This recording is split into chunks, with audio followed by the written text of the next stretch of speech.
और मैं धामी और तमाम जितने मुख्यमंत्री यहाँ रहे उनसे जवाब मांगती हूँ, आज तक ये हरिद्वार की जमीन वापस क्यों नहीं ली गई। ये जमीन उत्तराखंड की है, उत्तराखंड नगर निगम की है, जबरन इरिगेशन डिपार्टमेंट के माफियाओं द्वारा कब्जा की गई है। और मैं चाहती हूँ, मैं उत्तराखंड की बेटी हूँ, हरिद्वार सीट से लोकसभा लड़ रही हूँ, ये जमीन भी एक दिन मैं उत्तराखंड को वापस दिला के रहूंगी। हमारे पे है क्या, बिजली थी वो भी ये ले गए।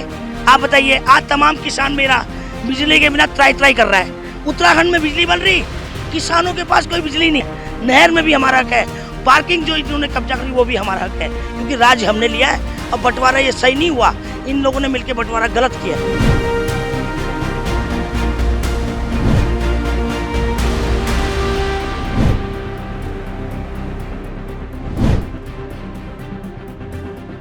देखिए, मैं हरिद्वार पंदी पार्किंग में हूँ और पंदी पार्किंग का आपने जैसे कि सुना होगा, ये 8 करोड़ का टेंडर है और इनको 200 दिन एक्स्ट्रा दे दिया जाता है, जो अभी डीएम साहब ने रोक भी लगा रखी है। फिर भी देखिए इनलीगल तरीके से चल रही है और तमाम दुकानें इनलीगल तरीके से चल रही हैं। और जो बाहर के लोग आते हैं यहाँ पर चार धाम यात्रा करने या स्नान करने, उनके लिए कितनी मुश्किल है। आप मुझे जवाब दीजिए, ये इनलीगल दुकानें हैं, ये जमीन उत्तराखंड की है, उत्तराखंड नगर निगम की है, जबरन इरिगेशन डिपार्टमेंट के माफियाओं द्वारा कब्जा की गई है। पार्किंग भी, आप पंदी पार्किंग हो, चमगादड़ पार्किंग हो, 7 पार्किंग है यहाँ पर। और मैं कह देना चाहती हूँ इरिगेशन को और कि भाई जल्द से जल्द हमारी जमीन को वापस किया जाए, नगर निगम को। और मैंने इसकी एक आईटीआई लगाई है, आईटीआई में इनके पास कोई मालिकाना हक नहीं है।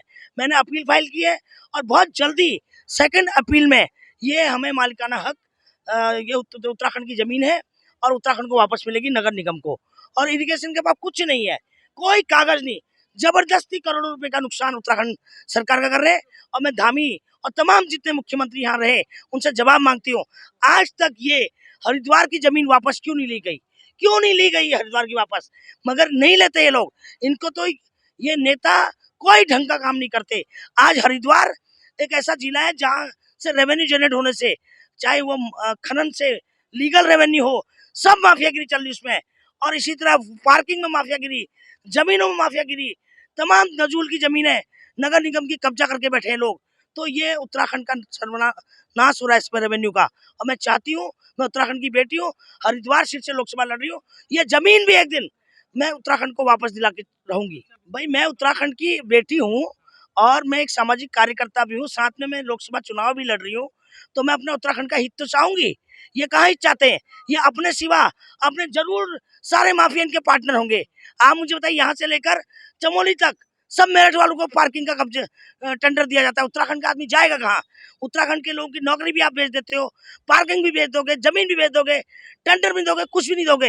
ये तमाम मेरठ के लोग हैं जितने काम। कितनी बदतमीजी अभी एक आदमी कर रहा था लोकल एक रिक्शा चालक से, देखिए कितना गुंडा राज है। और यहाँ पर लोग धर्म नगरी में आते हैं, स्नान के लिए आते हैं, उनके साथ ऐसा बिहेव किया जाता है, ये बर्दाश्त लायक नहीं होगा। और मैं सब जितने भी तीर्थ स्थल के लोग खड़े हैं, मैं सबका धन्यवाद करती हूँ। और मैं उत्तराखंड की बेटी होने के नाते, बिल्कुल ये नगर निगम उत्तराखंड की जमीन है। आप ये बताइए ना, मैंने मांगा है इनसे, इरिगेशन से मांगा है मालिकाना हक, इनके पास जवाब ही नहीं है। बिल्कुल ले रही है, उत्तराखंड सरकार ले रही है, माफिया ले रहे हैं इसका। और दूसरा सब घपले करके उत्तर प्रदेश सरकार ऐसा है। ये सब तमाम जो है, इन्होंने जितनी भी 7-8 बैरागी कैंप हो, चमगादड़ हो, चंडी घाट का पार्किंग हो, तमाम जितनी भी जगह, ये यहाँ से लेकर आप डैम कोठी तक जितनी भी जगह है, ये सब उत्तराखंड की जगह है। इनके पास कोई मालिकाना हक नहीं है, सारे नेताओं को पता है, मगर नेता लोग काम नहीं करते, कुछ नहीं करते। बिल्कुल बिल्कुल, मैंने आईटीआई मांगी, मुझे दिया ही नहीं इन्होंने, इनके पास है ही नहीं, मालिकाना हक है ही नहीं। सरकार को क्या लिखा, मैंने सबको लिखा है। मैंने इरिगेशन के उत्तर प्रदेश को लिखा है, मैंने नगर आयुक्त को लिखा और मैंने डीएम को लिखा है, मैंने एसडीएम, सबका जवाब मुझे गोलमोल मिला। कोई जवाब मैं अभी आपको कागज गाड़ी में से दे दूंगी। इनके पास मालिकाना हक का कोई जवाब नहीं आया। मैंने अपील फाइल की, उस अपील की भी मैं आपको कॉपी दे दूंगी। और उस अपील में ये लोग मुझे हर दिन, उस अधिकारी को जिसने मेरे को आईटीआई में जवाब नहीं दिया, उसको पर डे पैसा पड़ेगा। और अगर वो जवाब नहीं दे पाएंगे तो मेरी सेकंड अपील में मेरे फेवर में, उत्तराखंड के फेवर में, नगर निगम के फेवर में आदेश होगा और ये जमीन मेरे उत्तराखंड को वापस मिलेगी। हमारे पे है क्या, बिजली थी वो भी ये ले गए। आप बताइए, आज तमाम किसान मेरा बिजली के बिना त्राई कर रहा है। उत्तराखंड में बिजली बन रही, किसानों के पास कोई बिजली नहीं है। आज आप देखिए ना, किसानों के पास कोई बिजली नहीं। आज आप गांव-गांव में जाके देखिए, हर आदमी को यही प्रॉब्लम है, गांव में बिजली नहीं है।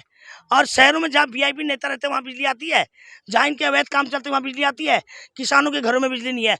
जब उत्तराखंड क्या कहते हैं, बिजली है, तो वो बिजली क्यों उत्तर प्रदेश को दी जाए? हमारा हक है उसमें। उत्तराखंड की नहर में भी हर की पौड़ी पे भी हमारा हक है, नहर में भी हमारा हक है। पार्किंग जो इन्होंने कब्जा करी वो भी हमारा हक है, क्योंकि राज्य हमने लिया है और बंटवारा ये सही नहीं हुआ। इन लोगों ने मिलकर बंटवारा गलत किया। ये इशू है मेरा तो यही है कि भाई ये लोग देंगे वापस, नहीं तो सुप्रीम कोर्ट का दरवाजा खटखटाऊंगी मैं। 2-2.5 महीने हो गए जब से मैं हरिद्वार लोकसभा की तैयारी कर रही हूँ।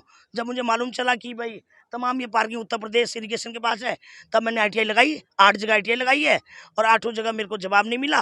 फिर मैंने PIL डाली है, अपील फाइल की है, और इस अपील में जवाब नहीं मिलेगा। सेकंड अपील में मेरे फेवर में आदेश होगा और नगर निगम को जमीन मिलेगी। इनके पास एक ही आंसर होता है, ITI आप लगाते हो, इनके पास एक पेज बना देते हैं, सब ITI का एक ही जवाब है, बस कुछ नहीं। एक ही जवाब होता है कि भाई गोलमोल जवाब इन्होंने नहीं दिखाया मुझे कि भाई ये इरिगेशन के नाम मालिकाना हक है।